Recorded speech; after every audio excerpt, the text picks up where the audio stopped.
في حاجة أخطر من إنك تكون جاهل، إنك تكون عندك فكرة وتكون فاكر إنها الحقيقة. لأن الفكرة لما تدخل عقلك مش دايما بتفضل مجرد فكرة، أحيانا بتتحول لقناعة، والقناعة بتتحول لطريقة تفكير، وطريقة التفكير بتتحول لقرارات، والقرارات في النهاية بتصنع حياة كاملة.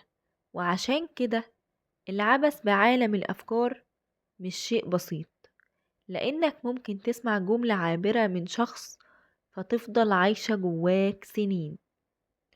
ممكن حد يقولك إنك مش قادر فتبدأ تشوف نفسك من خلال عجزه هو. ممكن حد يرسملك شكل معين للحياة فتقضي عمرك كله بتحاول تعيش حياة مش بتاعتك.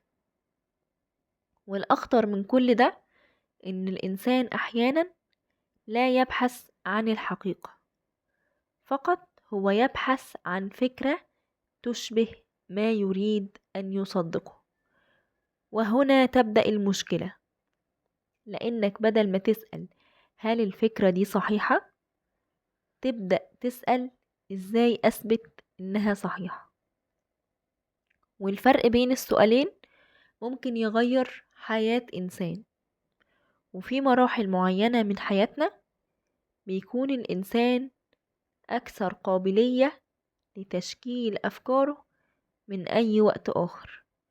ومن هنا تيجي أهمية مرحلة زي الثانوية العامة، مش لأنها مرحلة درجات ولا لأنها سنة دراسية مصيرية، لكن لأنها مرحلة بيبدأ فيها الإنسان يسأل نفسه أسئلة أكبر، زي أنا مين؟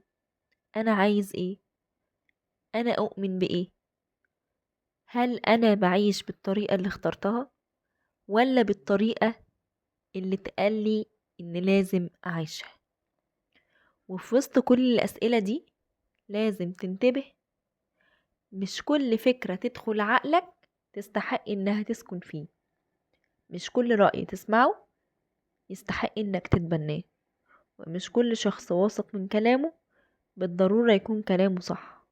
عشان كده فكر وناقش واسأل وابحث، لكن إياك تبطل تفكير.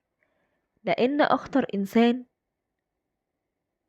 مش هو اللي ما عندوش أفكار، أخطر إنسان هو اللي عنده أفكار لكنها ليست أفكاره. أتمنى لكم كل التوفيق ومع السلامة.